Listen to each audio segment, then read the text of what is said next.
દુષ્ટ જંગલી કાગડો.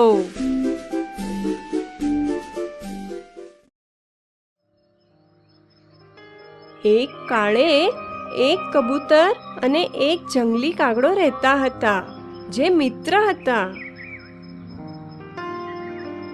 દક્ષિણ ભારતના એક ગામડાની પાદરે એક વિશાળ વડના ઝાડ પર તેઓ રહેતા હતા. શિયાળો હતો. એ બે પક્ષી ભૂખ્યા હતા, પણ એમને કાંઈ ખાવાનું મળ્યું નહીં. એક દિવસ જંગલી કાગડાએ કહ્યું, મિત્ર, ચાલ આપણે બાજુના ગામમાં જઈએ.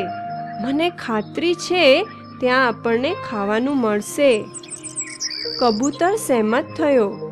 એટલે બીજી જ સવારે એ બે મિત્રો પોતાના પ્રવાસે નીકળી પડ્યા. રસ્તામાં તેમણે એક માણસને એક ઘડો ભરી તાજી ઘાટી દહીં ઉચકી બજારમાં વેચવા લઈ જતો જોયો. એમના મોઢામાં પાણી આવ્યું અને તેઓને થોડી દહીં ખાવાની ઈચ્છા થઈ. એટલે તેઓએ એ માણસનો પીછો કર્યો. થોડી વાર રહીને એ માણસ એક ઝાડ નીચે આરામ કરવા ઊભો રહ્યો. એણે પોતાનો ઘડો નીચે ઉતાર્યો અને એની બાજુમાં લેટી ગયો. જંગલી કાગડો અને કબૂતર પણ થાકી ગયા હતા, એટલે તેઓ નજીકના એક ઝાડ પર બેસી ગયા.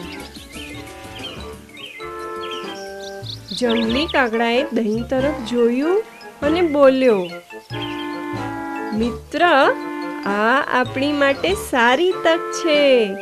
હમણાં જ આપણે દહીં ખાઈ લેવી જોઈએ. કબૂતરે પૂછ્યું, આપણે એ કેવી રીતે કરી શકીએ મિત્ર? જંગલી કાગડો હસ્યો અને એણે જવાબ આપ્યો, એ તો સહેલું છે, તું મને જો. પછી એ ઘોડા તરફ ધસ્યો, પોતાની ચાંચ દહીંથી ભરી અને પાછો ઉપર ઉડી ગયો. એને તાજી દહીંનો સ્વાદ ખૂબ ભાવ્યો, એટલે એ વારંવાર ધસીને નીચે જવા લાગ્યો.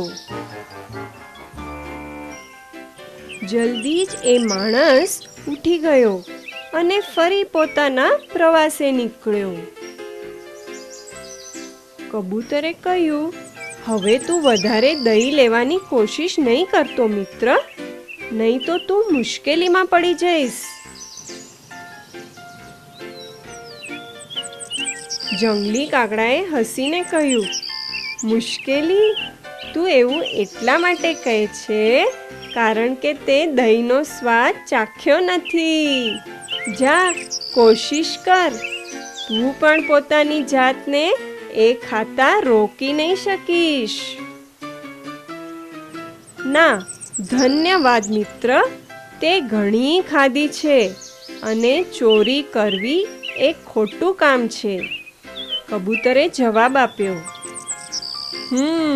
તું ડરપોક છે. હું એ માણસની ઉપર ઉડી રહ્યો છું, તોય એ મને જોઈ નથી રહ્યો. જંગલી કાગડાએ કહ્યું. એટલે જંગલી કાગડાએ કબૂતરની ચેતવણી પર ધ્યાન આપ્યું નહીં અને દહીં ખાવાનું ચાલુ જ રાખ્યું. જલ્દી જ એ માણસ બજારમાં પહોંચી ગયો. એણે ઘડો નીચે ઉતાર્યો અને એને આંચકો લાગ્યો. જ્યારે એણે જોયું કે ઘડો અડધો ખાલી હતો. દહીં કોણે ચોરી કરી છે એ જોવા એણે આજુબાજુ જોયું અને એને એક જંગલી કાગડાની ચાંચ સફેદ દહીંથી ભરેલી દેખાઈ. એ માણસે બૂમ પાડી, હે દુષ્ટ જંગલી કાગડા, મારી દહીં ચોરવા બદલ હું તને પકડી લઈશ. એણે એક મોટું પથ્થર ઉપાડ્યું અને તેને જંગલી કાગડા પર ફેંક્યું. કાગડાએ પોતાને બચાવી લીધો, પણ કબૂતર સમયસર હટ્યો નહીં. પથ્થર બિચારા કબૂતરને લાગતા તે જમીન પર પટકાયો અને બહુ જ જખમી થઈ ગયો.